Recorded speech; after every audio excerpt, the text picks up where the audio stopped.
Bonjour à tous. Aujourd'hui, on va voir ensemble le résumé du travail et l'énergie cinétique. Donc, vous avez déjà vu le travail et la puissance. Donc, on fait un petit rappel pour le travail et la puissance. Donc, le travail d'une force F, le produit scalaire de la force F et un vecteur de déplacement AB. Donc, on écrit W de F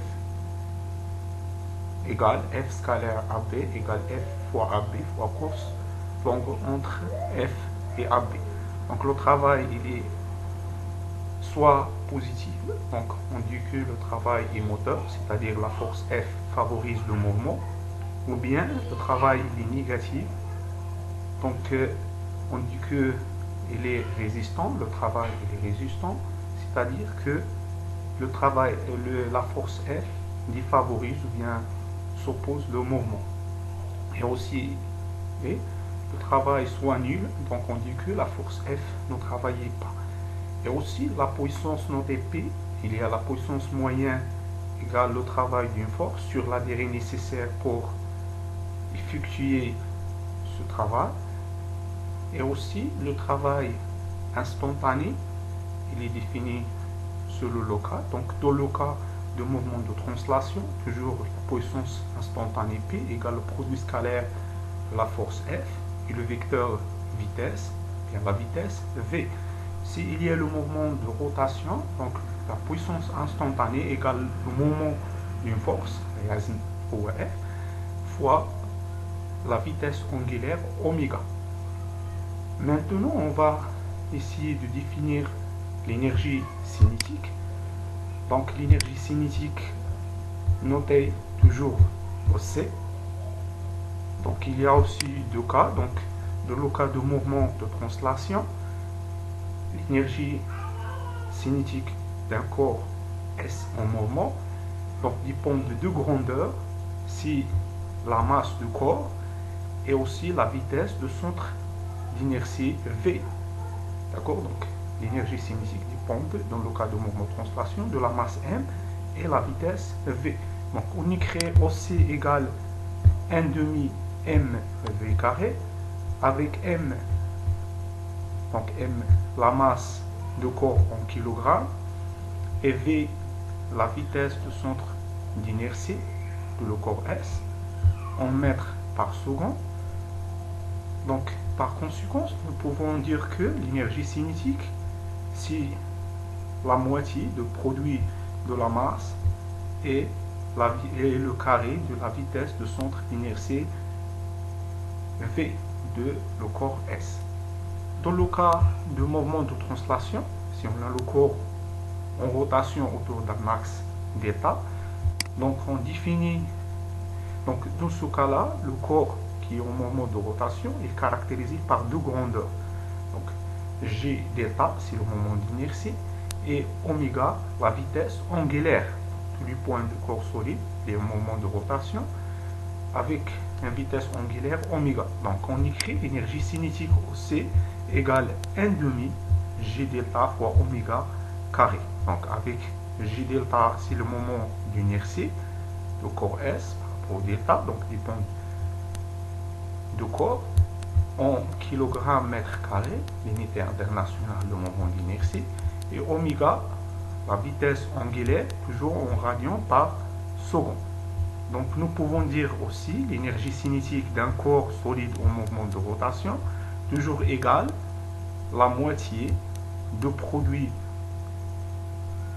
le moment cinétique G delta, bien le moment d'inertie G delta, fois oméga, la vitesse angulaire, ou bien le carré de la vitesse angulaire oméga carré. Donc pour un corps solide qui est en mouvement de rotation autour d'un axe fixe, le corps est constitué d'infiniment de points, bien de un point. Donc le moment d'inertie G delta est défini par la sommation de MI. Donc chaque point M de masse MI, de rayon RI, bien la distance entre l'axe de rotation delta et le point MI, donc de RI carré. Donc par conséquent, nous pouvons dire que G delta représente la distribution de la matière de corps S autour de l'axe de rotation. Donc l'unité de moment d'inertie à mr carré, donc par conséquent l'unité toujours en kilogrammes, donc m l'unité internationale c'est kilogramme, et la distance r ou bien le rayon r, parce que chaque point de corps solide décrit une trajectoire circulaire, donc le rayon r il est r carré, il est au mètre carré.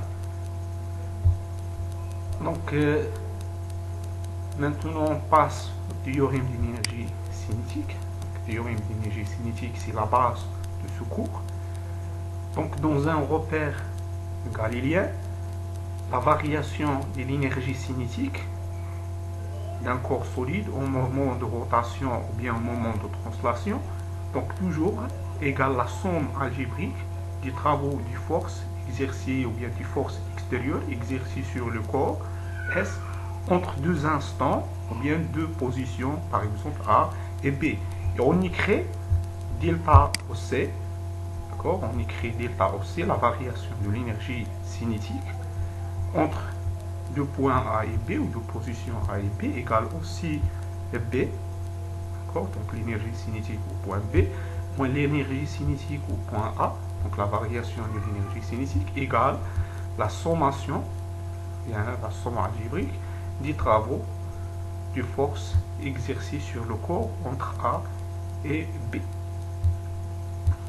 Donc après, on va voir les applications de ce théorème qui est très important dans ce cours.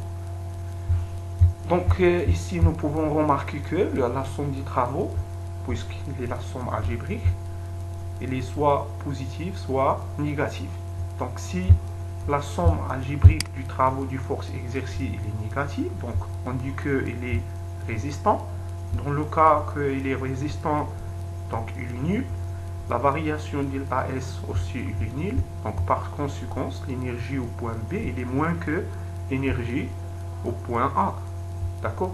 Donc le corps S au cours du mouvement perd l'énergie cinétique, ou bien l'énergie cinétique va diminuer, donc par conséquent on a déjà défini que dire que l'énergie cinétique dépend de mv carré, 1 demi mv carré, donc par conséquent la vitesse de point B il est moins bien inférieure que la vitesse de point A. Donc on dit que au cours du mouvement, dans ce cas-là, la vitesse il diminue au cours du mouvement ou bien au cours du temps.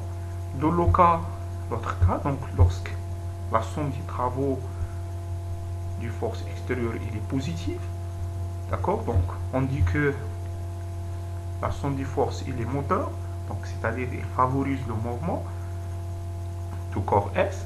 Donc par conséquent la variation de l'énergie cinétique il est positive, donc c'est-à-dire que VB il est supérieur à VK, à VA, donc la vitesse de corps S au point A il est supérieur à la vitesse au point A, donc VB supérieur à VA, donc on dit que la vitesse de corps il augmente au cours du temps ou bien au cours du mouvement, d'accord.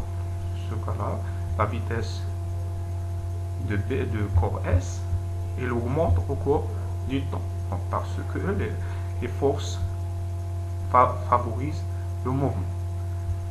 Donc maintenant on passe à comment appliquer le théorème d'énergie cinétique. Donc les étapes à suivre pour appliquer le théorème d'énergie cinétique, il y a quelques étapes, donc il y a 6 étapes, il faut suivre étape par étape. Donc on commence par première étape. Donc premièrement il faut déterminer le système étudié. Donc, lorsqu'on a un exercice ou un problème, donc premièrement il faut connaître le système étudié, d'accord. Deuxième étape, il faut faire le bilan du force extérieure exercée sur les systèmes étudiés. La troisième étape, il faut représenter les forces exercées sur le système étudié, soit avec échelle ou bien sans échelle. Donc l'essentiel c'est qu'il faut présenter les forces exercées sur les systèmes étudiés. Quatrièmement, Donc il faut choisir un repère galiléen, ROIJK, avec ici le vecteur unitaire, IJK, les vecteurs. D'accord? Donc le repère, on a deux cas, soit les données, soit il faut choisir un repère. Donc, par exemple, le cas de chute libre, d'accord, mouvement de haut vers le bas, il faut choisir un repère ou bien un axe au K, dirigé vers le haut. S'il y a de mouvement de le plan, il faut choisir le repère OIJK, etc. Si on a le mouvement de l'espace, il faut choisir le repère galiléen ROIJK. Donc la quatrième ou bien la cinquième étape,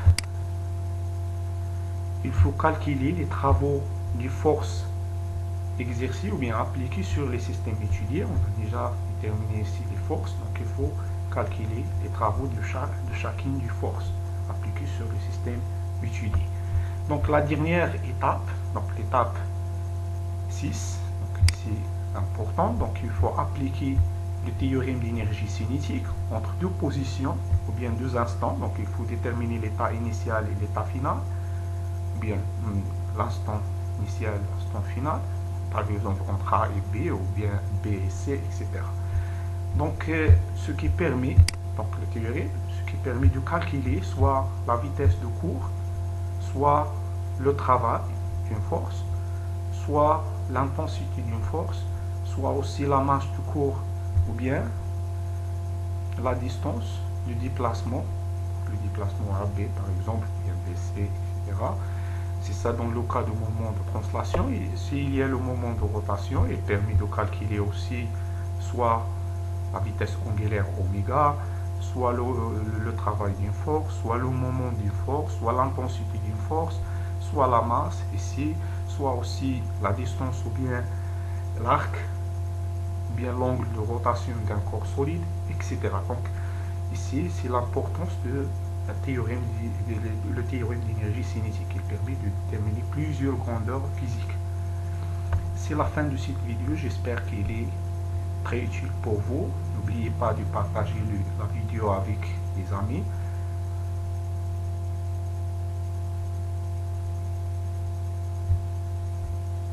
Donc, au revoir et bon courage.